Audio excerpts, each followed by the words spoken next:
Namaskar. I'm Kate, the Greenie Yogini. Welcome to our yoga studio, and thank you so much for joining me in this series that talks about concentration. We're talking about Pratyahara, which is to withdraw the mind and be able to bring it to one point inside ourselves when we're meditating. So, what are we withdrawing the mind from? This is a very interesting question. Because when we go inside ourselves in meditation and sit and look at what we're thinking, we can try to impose our own thoughts with visualizations, for example, or impose auto-suggestion, impose thoughts about who we are and how we perceive ourselves and perceive our world. But all of those things are happening inside images and words inside our brains. So when we close our eyes and start to think, the very nature of thought is that it takes a form. So some meditation schools teach to think of nothing, but the very nature of our mind is to think. So if we try to think of nothing, we no longer have a mind, because the mind is thought. Just like fire is heat and light. If we take light and heat away from fire, well, there's just a pile of wood there with nothing happening.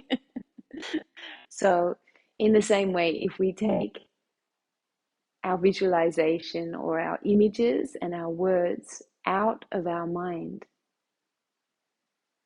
when we're thinking, then there is no mind left. Perhaps that's the idea of some meditation, is to cease to have a mind. Certainly in Anandamaga meditation, we teach Ashtanga yoga. Even beyond Ashtanga yoga, we use Ashtanga yoga practices to help us to teach something called Raj yoga, which is an expansion of mind. So rather than losing our mind, we expand our mind, and we're expanding it into the biggest mind that our mind can be. So when we're thinking in small ways about ourselves or in resentful ways about others, we're shrinking the capacity for our mind's expansion.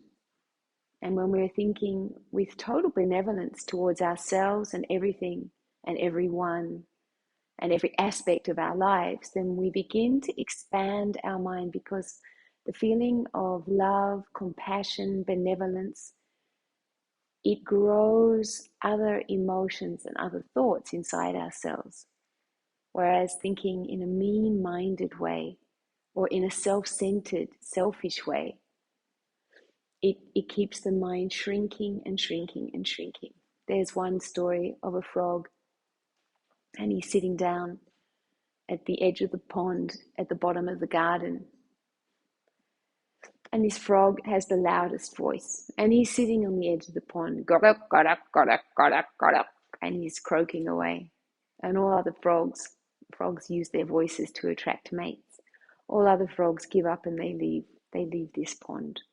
So he's the one there sitting, I am king of the pond, I am king of the world, I am king of the universe. And he doesn't realize that he's just sitting in a tiny little pond, croaking about how important he is. Whereas the universe is existing way beyond that particular pond.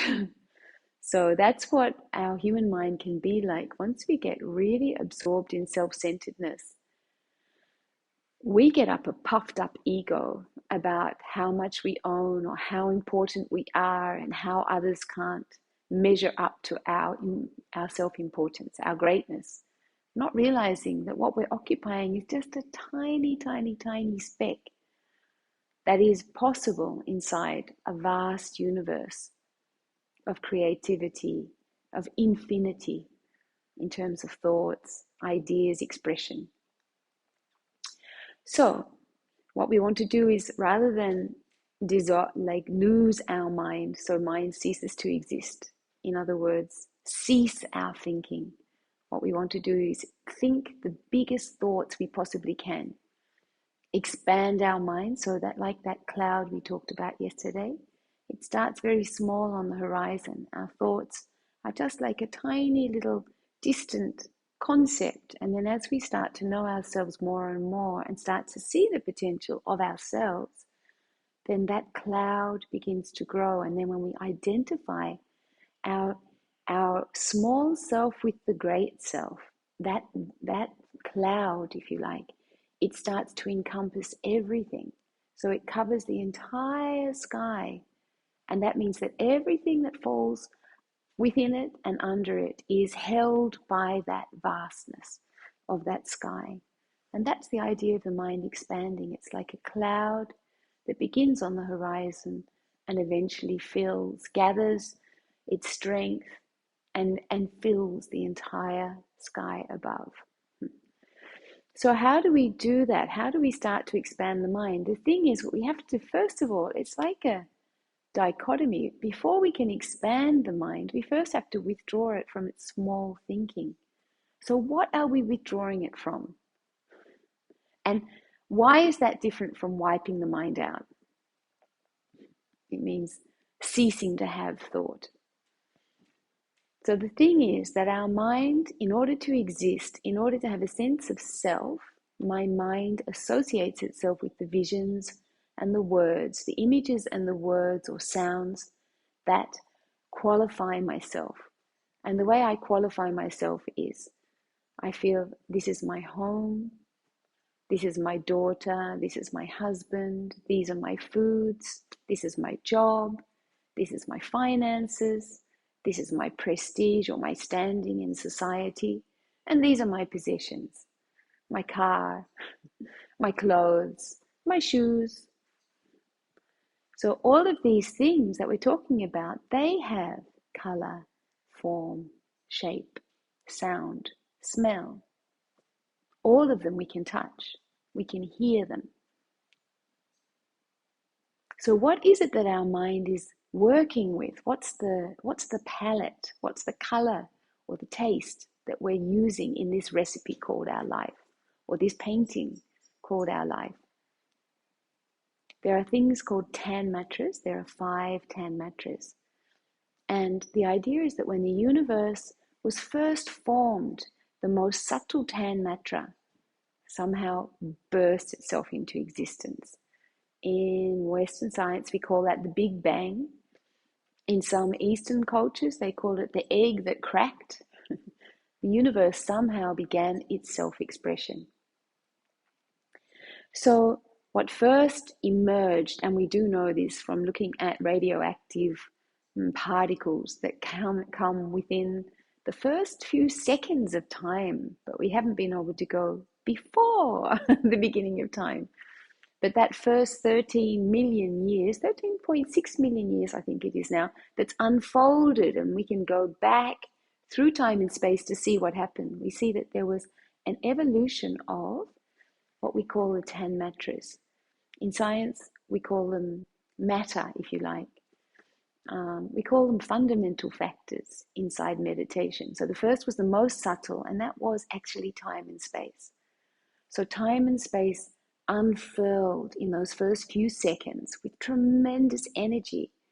And as time and space unfurled, immediately after that expression of what we call the ethereal factor.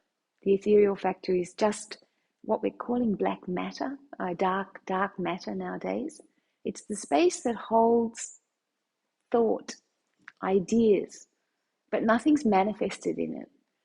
It is, and it could be, what we call those dark holes. They have everything inside them, but nothing. You can get sucked into them, but you can't get out of them, and they can't be seen. So in Tantra, in meditation, yoga philosophy, that dark matter, that silent space that exists and permeates everything, is the first unfolding of time and space. And it may be that the force of that is gravity. We're still trying to work it out. And I wish if my dad was here, still alive, he would be able to sit and nut this out with me to some extent.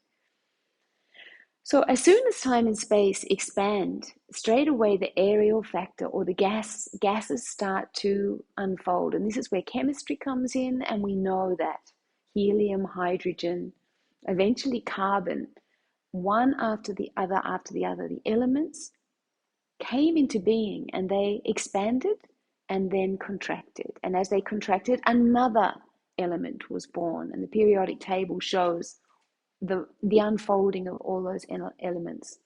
There's a beautiful Brian Cox, who's a BBC presenter, a scientist and a cosmologist from the UK. He's got a number of YouTube videos up around how the chemical evolution of the universe began. It's very beautiful.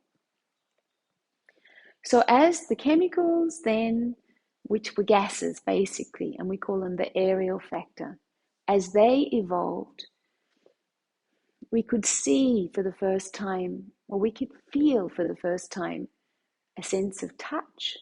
And that's what chemistry does for us. We get a sense of through space and time, we hear sound that travels and travels like song lines. And then through the aerial factor, we get a sense of touch upon our skin of like a breeze, or if the chemical is very harsh, we'll get a burning or a tingling or a corrosion even.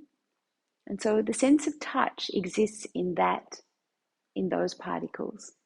And then the next element, when those particles start to, like big clouds of gas, start to finally, through gravitational pull, they start to pull in on each other, then something explodes in the center of that. And that explosion is light. And so huge gas clouds come together and still do, and they create like big nurseries of stars. And stars, the gases become so hot and so heavy as they twist and twist and twist around and condense, sort of like a plug hole. And as they get going down the bath of the plug, everything gets sucked into it. As everything gets sucked into these chemical vortexes, then an explosion occurs and we get planets and stars. Well, stars, first of all, which are huge, huge convergences of heat and light. And that's called the luminous factor. And then as they start to slow down and eventually burn out, then they become, if there's two things that happen. One is that they can further explode, and it further out in the coldest parts of the universe, that chemical soup becomes cold, and in that coldness, it becomes liquid. And then finally, when it becomes really frozen, it becomes the solid factor, which is ice. So those five fundamental factors, the ethereal factor, the gaseous or aerial factor, the luminous factor, which is light and heat, and then the liquid factor, which is huge molten balls of gooey substances. And then eventually the solid factor, which is the ice that gets flung to the furthermost reaches away from the stars and starts to gravitate into itself again, pulling itself into planets. As all of these factors exist, we begin to be able to hear, be able to feel, be able to see, be able to taste, and be able to smell. Every single one of them. And those factors are recognized by our what are called Indriyas, or our sense organs. With my ears, I can hear your voice through time and space travel to me. From another part of the room or from the forest, I can hear the bird's song. Through wind and changes in atmosphere, I can feel the temperature change. I can feel upon my skin the touch of wind and gas particles that are moving around and even through me. And that is the tanmatra of touch, or my skin, the indriyas of my skin, which allow me to feel and touch. And then with my eyes, that eventually evolve in so many creatures, we go through these evolutions to acquire these Indriyas, or these sense organs, so that we can see the universe and feel the universe and touch and taste the universe. So humans, we have eyes. Not all creatures have eyes. Worms don't have eyes. But we've developed eyes so we can actually see. And we see with the help of the sunlight, reflecting and refracting off the moon in the night, off surfaces. And that's why you can see me and I can see you, because that sunlight's bouncing around the room and giving form to me. So with my eyes, I can see this. And then with my mouth, I'm able to taste. So the liquid factor carries with it so many different tastes. And all the things that I can taste have got liquid within them. If I put a stone in my mouth, very hard to taste a stone. The solid factor, it doesn't carry this, it's the liquid inside the food. It's the liquid inside the drinks that we have that we can taste. And so that is the tongue and my mouth, my sense organs inside my mouth. And then finally, smell, the nose. The nose reacts and responds to the solid factor. So often there's solid factor inside liquids that we can smell, like a pond that's, instead of the water moving, it's become stagnant and it's built up with lots of sediments and they smell. Or rocks, when they're forming, we can smell the iron or the different chemicals inside them, sulfur and so on, before they completely harden up. So they're the 5 fundamental factors that exist, and our 5 sense organs that exist to be able to comprehend the world that we live in. And every single thing that we meet, it is going to carry one of those or all of those 10 matras. And they form the images inside our minds, because our minds are all the time engaging with the world and feeling, touching, tasting, smelling, hearing those particular fundamental factors inside people, inside forests, inside the wind.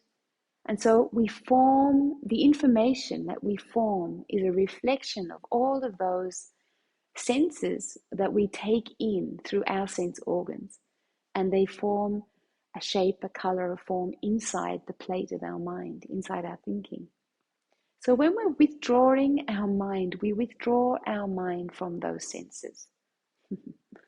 And the way that we do that, in Anantamarga, we teach a first lesson, which you can learn from an acharya. We call them Didi or Dada, brother or sister. An acharya is somebody, a sannyasi, who for free teaches meditation. And the very first lesson in meditation that we'll learn is how to withdraw the mind through those 10 matras. And those 10 matras sit inside the body, and the body holds, if you like, the reflective plate for each one of those particular expressions. So the solid sits on the base of the spine, in the base chakra. The liquid sits in the next chakra, Swadhisthana chakra, which is situated in and around the sex organs. The area of fire and heat inside our body is the navel area, where we digest food, which takes a lot of heat and energy. And then our breath is the aerial factor. It's like the clouds and it's the place where we assimilate oxygen and carbon dioxide. It's our lungs and essentially our heart. And that assimilation between oxygen and blood goes on in this area, in this chakra. And then finally, we bring our mind up into the Vishuddha chakra, or the area where sound, space, and time exists. And that's this area in the throat, the Vishuddha chakra. And this is called the ethereal factor, and it's the most subtle space inside the body where the mind can engage in deep thought. In here, we start to perceive the past, the present, and the future. It's the space that holds our wisdom, if you like. And it can also hold our crudest thoughts in some ways.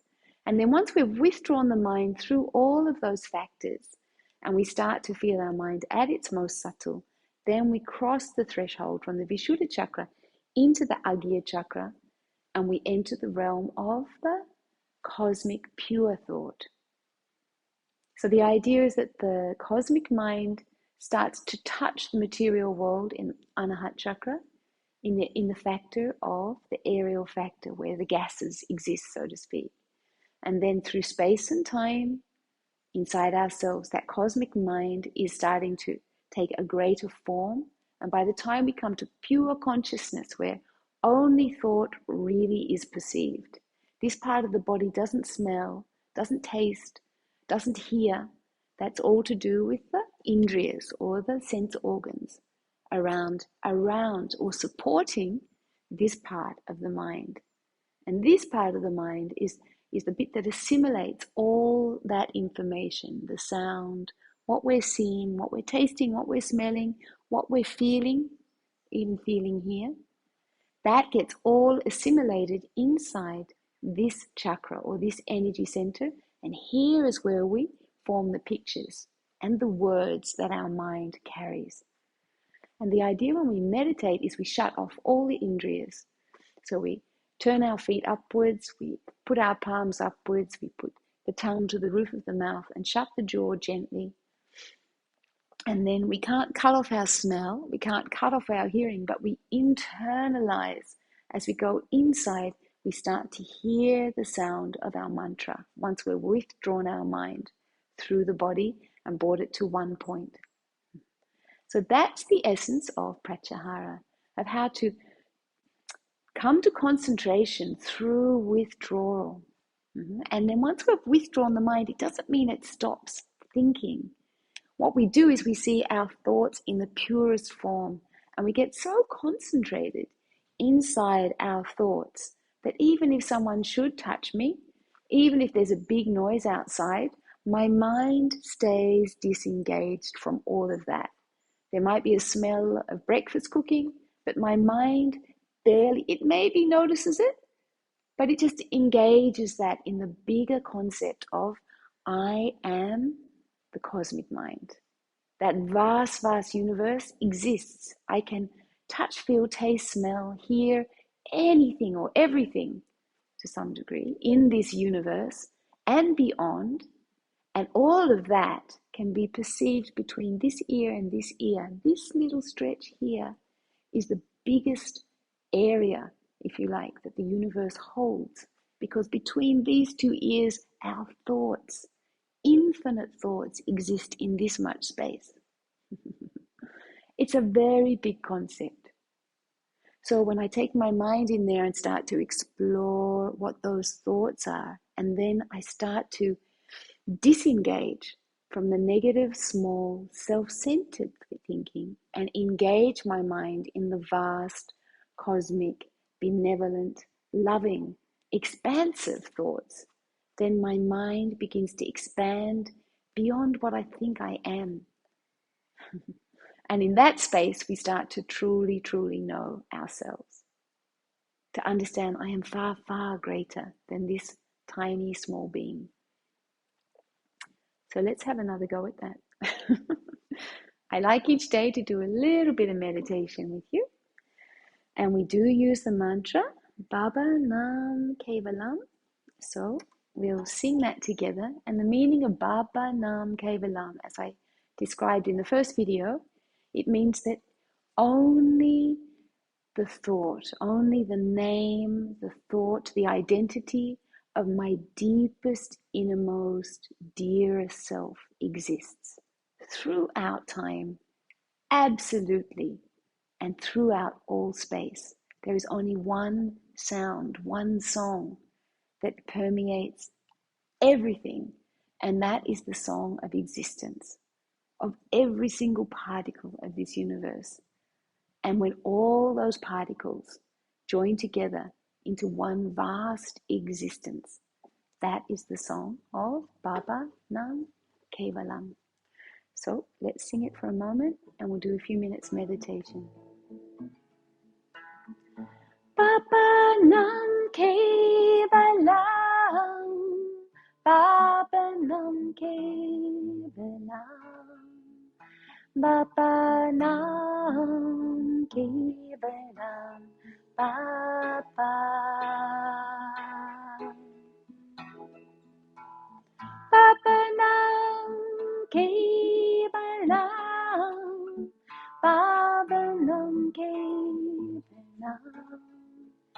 Babanam Kevalam Baba Babanam Kevalam Babanam Kevalam Babanam Kevalam Babanam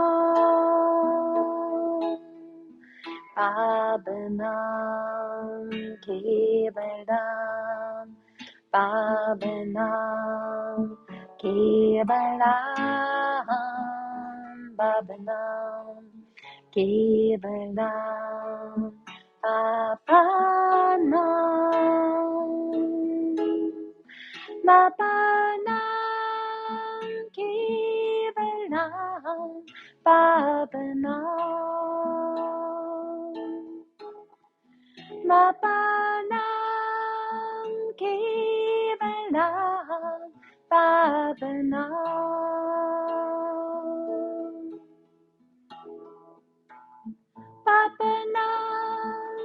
Kevalam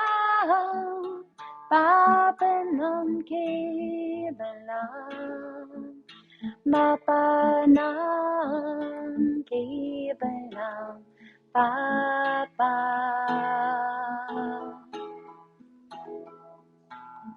Babanam Kevalam Babanam Kevalam Babanam Kevalam Baba Babanam Kevalam Babanam Kevalam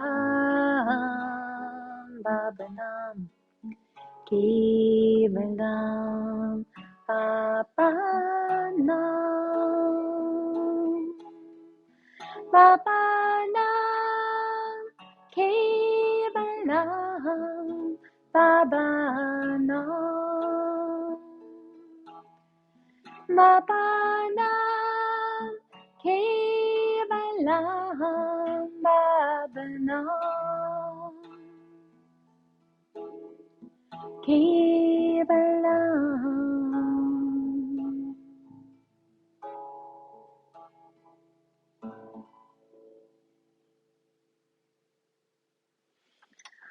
Okay, sitting together, eyes closed, back up straight, tip of the tongue towards the roof of the mouth, jaw softly closed, palms in the lap facing upwards. Either fingers can be entwined, or you can also put your hands down facing upwards, palms facing upwards at the ends of the knees. For withdrawal, I like to keep them in my lap. Just imagine that you're seated high upon a mountain, family and friends are far, far below, and all around is the vastness of the universe. And as your mind begins to expand through the universe, notice the colors, feel the sensations of those vast cosmic winds. See the luminosity of stars exploding, disappearing through time and space. The smell, and allowing the mind, the sounds, allowing the mind to touch upon all that exists within the universe.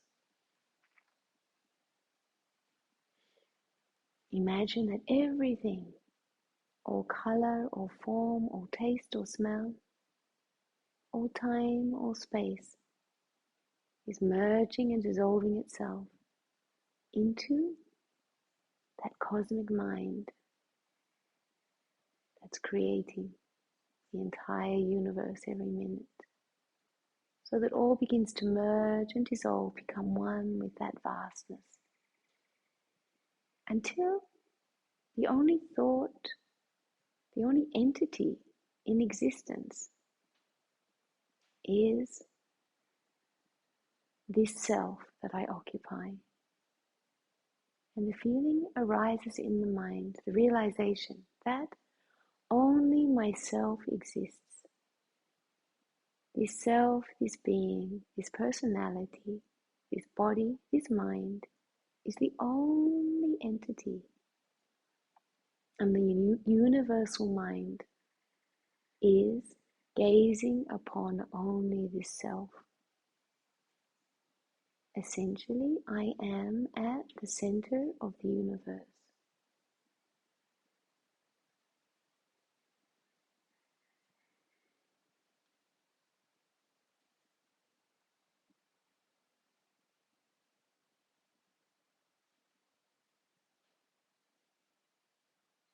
And feeling that all thought is focused only upon myself. Bring the mind inside self.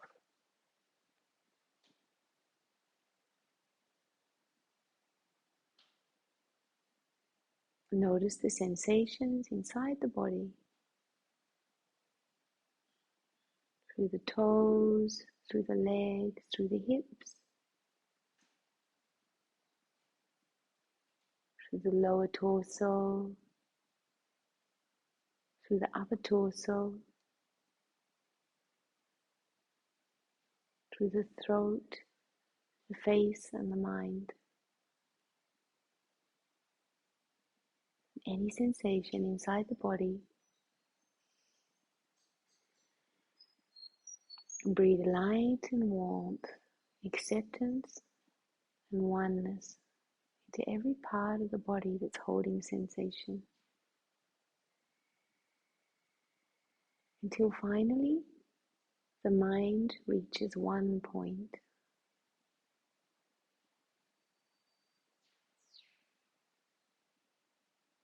And like a droplet that's suspended within a vast ocean of universal consciousness, allow the mind, the thought, that all of myself is this one point, and I am merging and dissolving this self into the cosmic mind.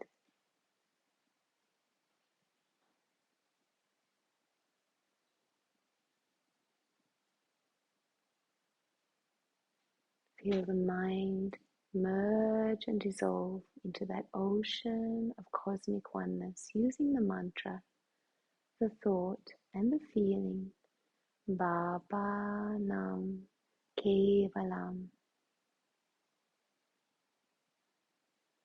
Only the name of the universal mind, only this deepest, most loving, benevolent self exists. Baba Nam Kevalam.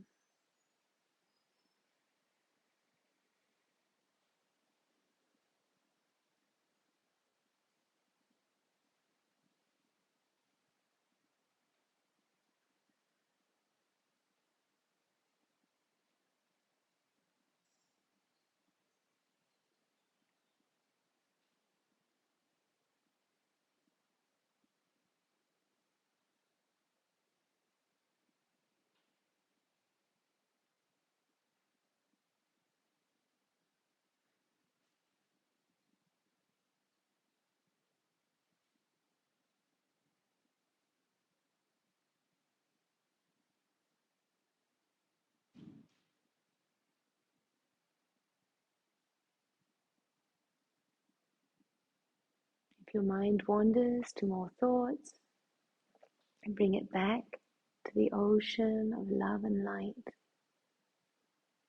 that yourself is dissolving and merging into that vast oneness. Using the mantra Baba Nam Kevalam. All is love, all is one. Baba Nam Kevalam.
And I'll finish our meditation with a song.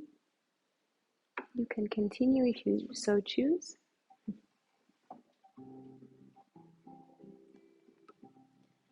Quiet place deep inside of me.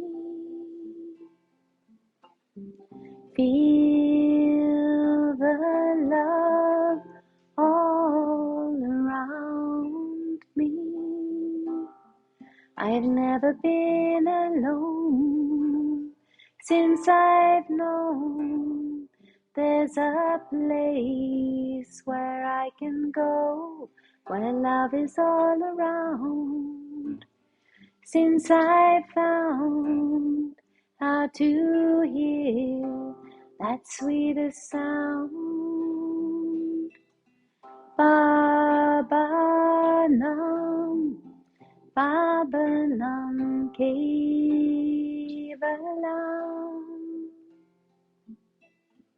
Love is everywhere, love is everyone.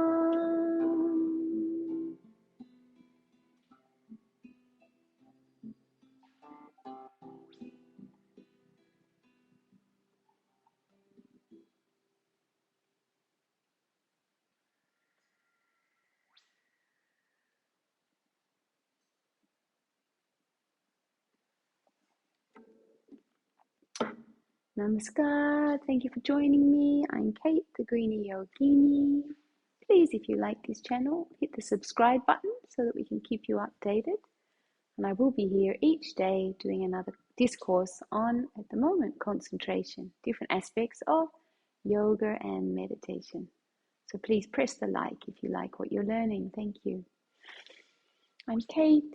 If I can do it, we can all do it. Let us get healthy and wealthy in all ways together. Namaskar.